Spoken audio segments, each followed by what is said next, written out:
Supply under GST. आज हमारा second chapter है जीएसटी का। ठीक है, आज हम अच्छे से पढ़ाई करेंगे। ठीक है, चलिए जीएसटी पढ़ाई करते हैं। पहले बुक मत खोलिए, बुक की कोई ज़रूरत नहीं है।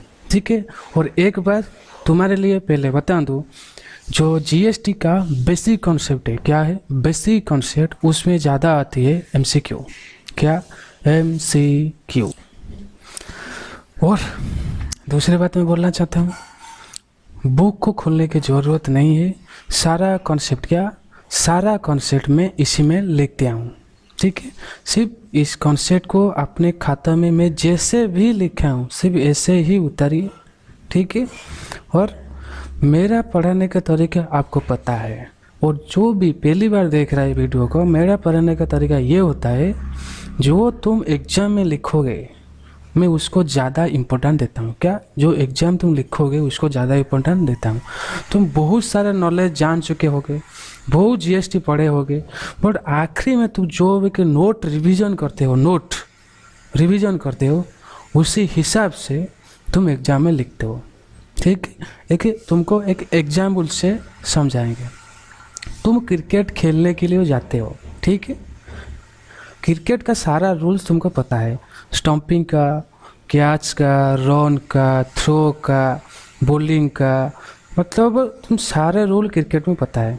ठीक है, तुम खेलना ही नहीं जाओगे, तुम अच्छे से खेल पाओगे नहीं।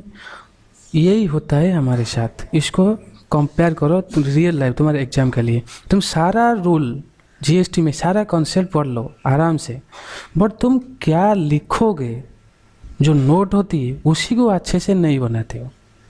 उसी को मैं ज़्यादा इम्पोर्टेंट दे के यहाँ में लिखा हूँ, खुद बनाया हूँ। ऐसा नोट बनाया हूँ ना, देखना आखिरी में तो होगा कि ना, देखो 22 पेज का ये चैप्टर है। उसमें कॉन्सेप्ट होगा, वो आखिरी में नोट होगा। ऐसा नोट मैं तुम्हारे लिए बनाया हूँ। नोट मतलब जो क्वेश्चन और आंसर का नोट बनाया हूँ, मतलब तुमको 5 मार्क से कोई 4 मार्क देने भी नहीं डरेगा, मतलब पूरा क्लियर क्लैरिटी सब कुछ साथ। चलिए, मैं हूँ अहमद कुमार बेहरा, आपका दोस्त, इस चैनल का होस्ट। चलिए शुरुआत करते हैं। पहले इंट्रोडक्शन। क्यों? चलो, मेरा पढ़ाने का बहुत तरीका अलग है, तुम खुद देखोगे पता चल जाएगा मार्केट में कि हाँ। और एक बात, मैं कोई रिवीजन वीडियो नहीं डालता हूँ। क्या? कोई रिवीजन वीडियो मैं नहीं डालता हूँ, ये हमेशा याद रखें। पूरा फुल टू फुल क्लास डालता हूँ, और तुमको प्रूफ चाहिए 8 से 9 चैप्टर डल चुका है। टैक्स का 4 से 5, अकाउंट्स का 3 चैप्टर, कॉस्टिंग का 1 चैप्टर, सारा का सारा डाल चुका हूँ। ठीक है, मतलब कोई मतलब पूरा ट्रांसपेरेंसी में करता हूँ। ठीक, चलिए इसको साइड करते हैं। चलिए, ओके, इंट्रोडक्शन। ठीक है, ये पहले पढ़ना है, नहीं है बाद में। A taxable event, event means घटना जो होता है ना, हाँ, इज एनी ट्रांजैक्शन और अक्यूरेंस। अक्यूरेंस मतलब क्या होता है, जो होने वाला है व हो चुका है। ठीक है, that result in tax effect. Clear? यहाँ में मैं छोड़ दिया था कुछ, पर यहाँ मैं लिख चुका हूँ। मतलब तुम यहाँ मत लिखना है, तुम लिखना है इसमें पुल स्टॉप से आगे ये चीज़ लिखना है, उसके बाद ये लिखना है, इट से लिखना है। Before levying any tax taxable event needs to be ascertained. ये है सबसे इम्पोर्टेंट बात है, एट सर्टन। ये मतलब क्या है, मैं तुमको नेट में निकाल के रखा हूँ। देखो, to fix, to render certain और definite, to estimate and determine, to clear doubt. मतलब हम क्या करेंगे, सर्टन मतलब निश्चित होगा, डेफिनेट श्योर, और एस्टिमेट करके मतलब जो भी श्योर, मतलब तुमको एग्जाम देता हूँ। ठीक है, इसमें वर्ड में समझाऊंगा तुम प्रॉब्लम होगा, एग्जाम देता हूँ, सॉरी एग्जाम्पल से तुमको समझाता हूँ। तुम्हारा कितना रुपया है, तुम्हारा मान लो 6 लाख क्या है ईयर का, एक ईयर का इनकम है। मतलब तुमने कैलकुलेट किया मेरा 6 लाख इनकम ईयर पर है, मतलब कोई ये क्या है, एक सर्टन, मतलब 3 महीने बाद ये 6 लाख उठ के 10 लाख नहीं होगा।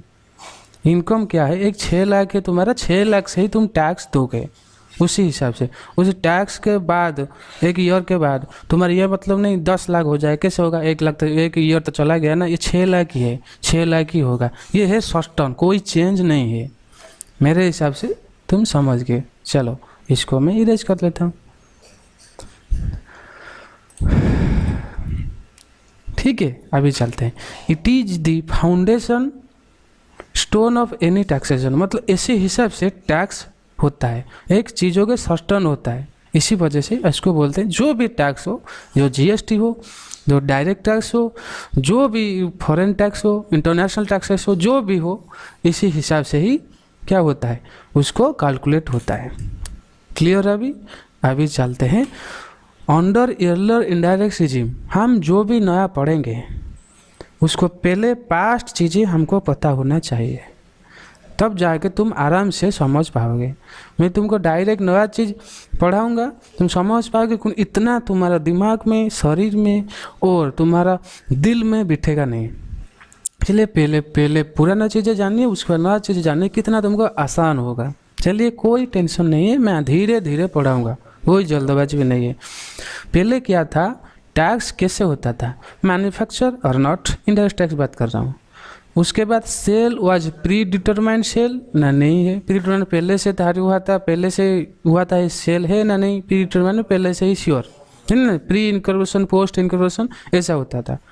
और उसके बाद पर्टिकुलर ट्रांजैक्शन हुआ सेल और sale of goods, particular transaction was sale of goods और रेंडरिंग ऑफ सर्विस, मतलब जो ट्रांजैक्शन हुआ है सेल है ना, सॉरी गुड्स है ना सर्विस है। इसमें हम पहले जो टैक्स सिस्टम बनाते हैं इसी में ही बनाते हैं। मैन्युफैक्चर है ना नॉट प्री डिटरमाइंड सेल है ना पोस्ट डिटरमाइंड सेल है, पहले से हुआ है ना बाद। उसके बाद गुड्स है क्या सर्विस है, इस चारे में बहुत ज़्यादा कन्फ्यूजन होता था। ठीक है, जीएसटी में हम अच्छे क्या लाए अभी देखते हैं। Now GST law resolve issues by laying down one comprehensive taxable event. क्या सप्लाई, मतलब इसमें जीएसटी में कोई मैन्युफैक्चर, कोई जीएसटी कुछ भी नहीं है, सिर्फ है एक चीज़ सप्लाई।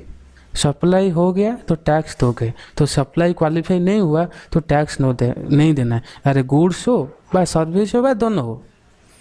मेरे हिसाब से तुम क्लियर हो गए? ठीक है, ठीक, चलिए जहाँ भी तुमको डाउट होगा मुझे पूछना। ठीक है, और मेरा भी एक तरीका है, मैं बच्चों को ज़्यादा टाइम नहीं लेता हूँ, जितना चाहिए मैं सिर्फ उतना टाइम लेता हूँ। मैं एक क्लास को इतना बेकार चीज़ें समझाऊँगा, तुमको 2 घंटा लगेगा, क्या होगा, तुम्हारा टाइम ज़्यादा जाएगा। जितना ज़रूरत है तुमको जानना, मैं उतना ही तुमको बताता हूँ। तुमको 40 में भाई तुमको 30 से 25 मार्क तो रखना ही है। 30 मार्क तो 100% तुम जीएसटी में 40 से रखना ही है, काम करता हूँ मैं, इतना हिसाब से मैं पढ़ाता हूँ। हमेशा दिमाग में रखें, जस्ट पास होने के लिए मैं किसी को नहीं पढ़ाता, हमेशा अच्छे मार्क रख के पढ़ाई करो। चलिए उसके बाद आते हैं डेफिनेशन। ये सब मैं क्यों लिखा, ये डेफिनेशन एक बार तुम लिख दिए ना, एक बार, मतलब तुम्हारा जो डाउट, तुम्हारा सेल्फ कॉन्फिडेंस, फियर जीएसटी का कुछ भी नहीं रहेगा, आराम से क्लियर होगा, ठीक, पूरा 100% क्लियर होगा। चलो, means goods means every kind not cash. ठीक है, एवरी काइंड कैश नहीं होगा, काइंड होगा। ठीक है, कोई चीज़ें वगैरह कैश नहीं। Of movable property other than money और सिक्योरिटी। ठीक है, मूवेबल प्रॉपर्टी जो जा सकता है, मतलब मूवेबल मतलब एक जगह से दूसरे जगह जा सकता है। ठीक है, उसको बोलते हैं मूवेबल प्रॉपर्टी। और इसी में मनी एंड सिक्योरिटी नहीं आएगा, मनी एंड सिक्योरिटी नहीं आने वाला है। ठीक, इसमें इंक्लूडिंग क्या होने वाला है, एक्शनेबल क्लेम। ठीक है, actionable claim, growing crops, grass, things attach. Clear. तुम सर ये नहीं बोलते हो सर एक्शनेबल क्लेम क्या है, बाद में लिखा हूँ ग्रोइंग क्रॉस, ग्रास, ये सब क्या चीज़ है, ये तुम डिक्शनरी मार के खुद जान सकते हो।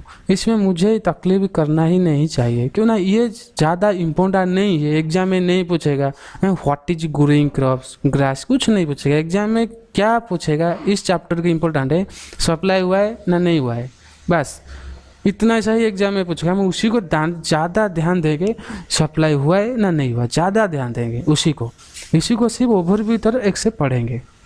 क्यों ना, बेसिक तुम्हारा स्ट्रांग होना चाहिए। ठीक है, एक जो घर बनाते हो ना, तुम्हारा घर जो होता है वो बेसिक स्ट्रांग होगा ना, वो जो पिलर वगैरह वो स्ट्रांग है ना, तुम ऊपर भी 2-3 महिला बना सकते हो। तो बेसिक नहीं होगा, एक महिला भी वो टूट जाएगा, इसलिए मैं तुम्हें बेसिक स्ट्रांग कर रहा हूँ।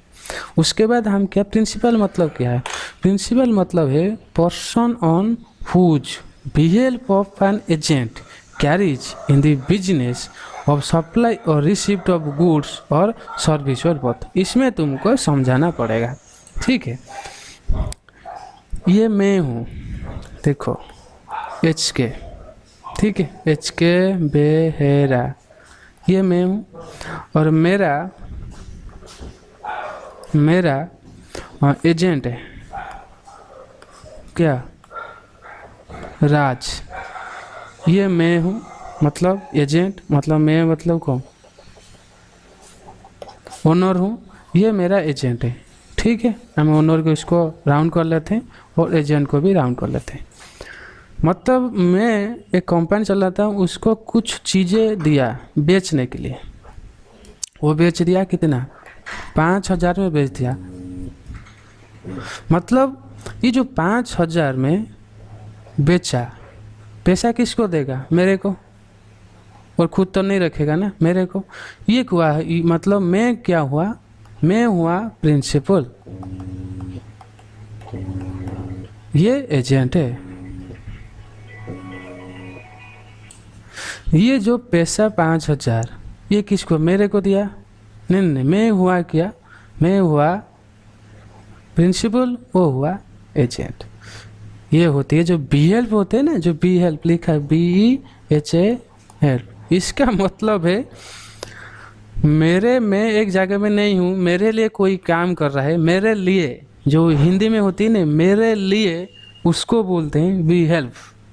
समझ गए? मतलब इतना क्लियर लैंग्वेज में कोई नहीं समझाएगा यूट्यूब में मेरे अलावा, ठीक है। अभी तुमको समझ आया शायद, ठीक है। चलिए आगे भी बहुत सारा क्वेश्चन है इसमें, तुमको समझाऊंगा, डिटेल समझाऊंगा, मैं तो इसी वजह से पढ़ाता हूँ। चलिए इसको इरेज कर लेते हैं, ख़त्म। चलो, अरे कहाँ गया यार, हाँ आसो, प्रिंसिपल ख़त्म हो गया। चलो फैमिली, इसमें देखो टैक्स में सारा कुछ डिफाइन होता है, इसी वजह से क्यों ना यहाँ पैसे का ज़्यादा मामला है, इसी वजह। फैमिली फिर क्या चीज़ है, मतलब फैमिली किसको बोलेंगे, ये रास्ते में मेरे भाई जा रहे हैं वो मेरा फैमिली, हाँ ना, दूर दराज की इंग्लैंड में एक दादा है, एक मेरा भतीजा है, वो मेरा फैमिली है, नहीं। फैमिली डिफाइन किया है, स्पाउस मतलब क्या, वाइफ, एंड चिल्ड्रन तुम्हारा, और किसी का नहीं, तुम्हारा, ऑफ द पर्सन, ये हुआ। पेरेंट्स, ग्रैंड पेरेंट्स मतलब तुम्हारा क्या, पापा का पापा, brothers and sisters, of the person if they are wholly और मेनली, होली मतलब पूरे तरीके से, पूरा डिपेंडेंट है, और मेनली मतलब मेन मतलब फाइनेंशियली, ठीक है, dependent on the assessee person. Assessee मतलब कौन, जो टैक्स देगा, तब जाएगा, इसको हम फैमिली बोल सकते हैं। समझ आया नहीं? फिर और एक बार, कारण ये तुमको जो है ना बेसिक 100% क्लियर होना चाहिए, वीडियो जितना लंबा हो कोई फर्क नहीं, ठीक है। ये सारे नोट पूरा क्लियर तुम लिखोगे, clear. Spouse and children of the person, of the person मतलब समझते हो ना, ये है असेसी, ये जो लिखा है ना ऑफ द पर्सन मतलब असेसी, मतलब जो पैसा गवर्नमेंट को देगा। Parents, grand parents, brothers and sister, किसका, उस सारे खुद का, और किसी का नहीं, दूर दराज रिश्तेदार का नहीं। In the person if they are wholly मतलब पूरे तरीके से, मेनली मतलब financially dependent on the assessee person. Clear? चलिए सबसे आता है, ये है सबसे इम्पोर्टेंट, सबसे इम्पोर्टेंट, वेरी इंपॉर्टेंट लिख लो बिजनेस इंक्लूड को, या बिजनेस इंक्लूड को वेरी इंपॉर्टेंट लिख लो। मैं 2 बार बोलूँगा और भी, वेरी इंपॉर्टेंट, वेरी इंपॉर्टेंट, मतलब दिल दिमाग से याद रखना चाहिए ये डेफिनेशन को। इसमें पूरा कॉन्सेप्ट डिपेंड है, ठीक है। अभी इसको लिखने के टाइम वेरी इंपॉर्टेंट मार के VVI मार के राउंड घुमा लो, फिर रेड पेन में। चलिए, any trade, commerce, manufacture, profession कौन होता है, हम चार्टर्ड अकाउंटेंट प्रोफेशन होते, डॉक्टर प्रोफेशन होते, लॉयर प्रोफेशन होते, ठीक है। समझ नहीं आया? देखो प्रोफेशन वो चीज़ होती है, तुमको ये समझाता हूँ। प्रोफेशन वो चीज़ होती है, प्रोफेशन सन वो चीज़ होती है जो ज़्यादा रेस्पेक्टिव जॉब हो, ठीक है, और इंडिपेंडेंट जॉब हो।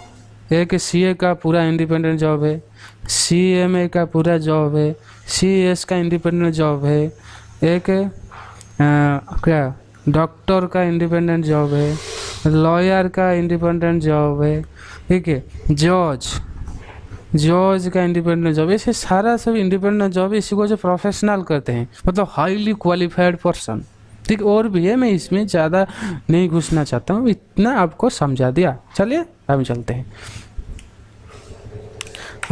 हैं, अभी इसको देखेंगे, वैकेशन और एडवेंचर। देखो वैकेशन मतलब घूमना, बिजनेस जो है ना, घूमने कोई बिजनेस है, ट्रैवलिंग बिजनेस जो है ना, ट्रैवलिंग बिजनेस हम तो वैकेशन में जाते हैं ना, छुट्टियाँ वैकेशन में जाते हैं, वो तो ट्रैवलिंग बिजनेस भी है। एडवेंचर मतलब क्या, ये फिर एडवेंचर क्या है, चलो हम सब समझ जाते हैं।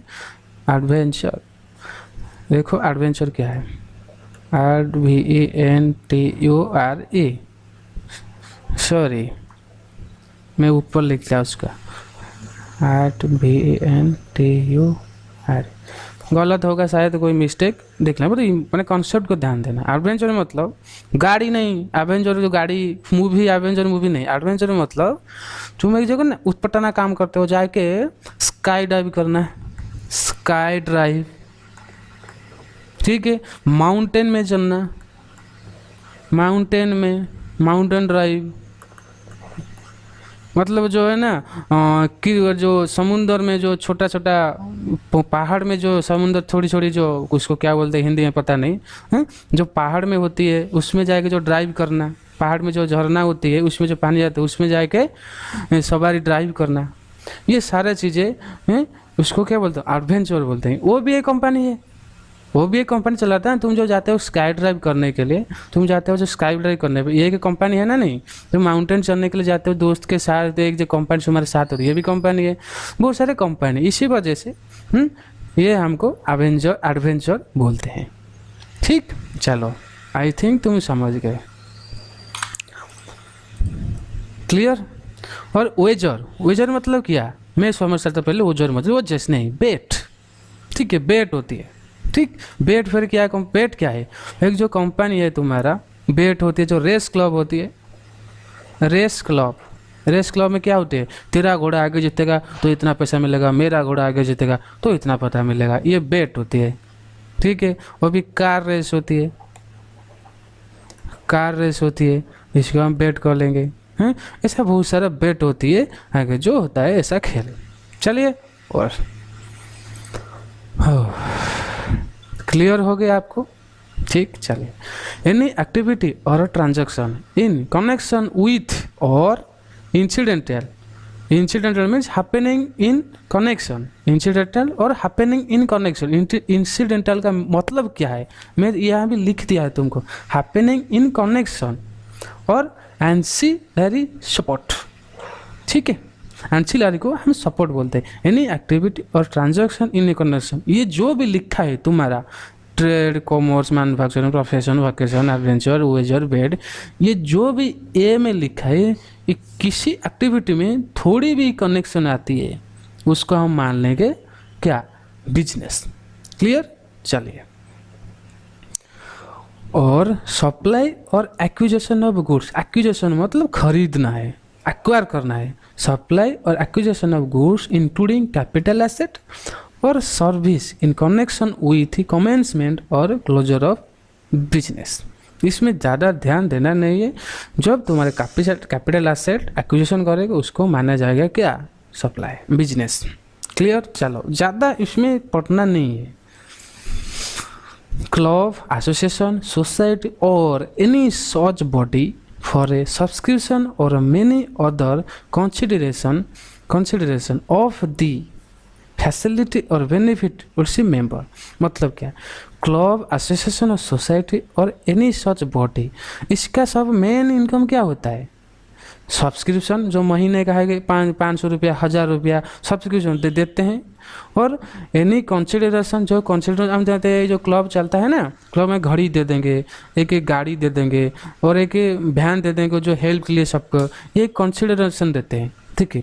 ये सारे फैसिलिटी और बेनिफिट को एक मेंबर को ही मिलता है, क्लब जो मेंबर होते हैं ना उसी को सारे मिलते हैं, वो चलाते हैं ना। ये भी होगा एक बिजनेस। चलिए, activity for a race club including any way of a totalisator. Totalisator मतलब क्या? टोटलिसेटर। टोटलिसेटर, मेरा स्पेलिंग थोड़ी गड़बड़ है, मैं ठीक आराम से समझाऊंगा, ठीक है। मेरे जो वर्ड है ना वो कॉन्सेप्ट में ध्यान दो, ज़्यादा वहाँ में वर्ड दोगे तो ध्यान तुम ही डाइवर्ट हो गए। इसका मतलब क्या है? पावर और लाइसेंस टू बुक, ठीक है। इसका मतलब है पावर और लाइसेंस। टोटलिस्टर मतलब पावर, एक्टिविटी रेस क्लब और activity for A licensed book maker in such club. ये जो रेस क्लब चलाते हैं, लाइसेंस तो होगा किसके पास? एक इंसान के पास होगा ना लाइसेंस। इसको रेस क्लब भी हम मानेंगे क्या? बिजनेस, ठीक है। मेरे हिसाब से तुम हमेशा मेरे कॉन्सेप्ट पर ध्यान दो और उसके आपको अच्छे से फ़ायदा होगा, ठीक है। इसका क्लियर हो चुका है मेरे हिसाब से। सारे को लिखो, सारे को लिख दो। 22 मिनट का वीडियो हो गया है, मैं ज़्यादा लंबा नहीं करना चाहता हूँ कि 22 मिनट वीडियो को लिखने के तुमको 40 मिनट लगेगा। लिखना है सारे हुबहू पूरे A to Z लिखो तुम्हारे खाते में, ठीक है। आराम से लिखो, लिखने के बाद तुमको याद होगा। चलो, जो भी PDF चाहता है तो ले सकता है, बट PDF लेना है तो कंप्लीट होने के बाद, ठीक है। मैं जो सारा कंप्लीट कर दूंगा तब जाकर मैं PDF दूंगा, ये मेरे हिसाब से, ठीक। चलिए, जो लिखना चाहता है लिख लीजिए। आई होप मैं जितना कोशिश करा मैं तुमको समझाया जितना मैं कोशिश करा हूँ उतना आपको समझाया, ठीक है। चलिए रखते हैं, take care, bye bye, Vande Mataram.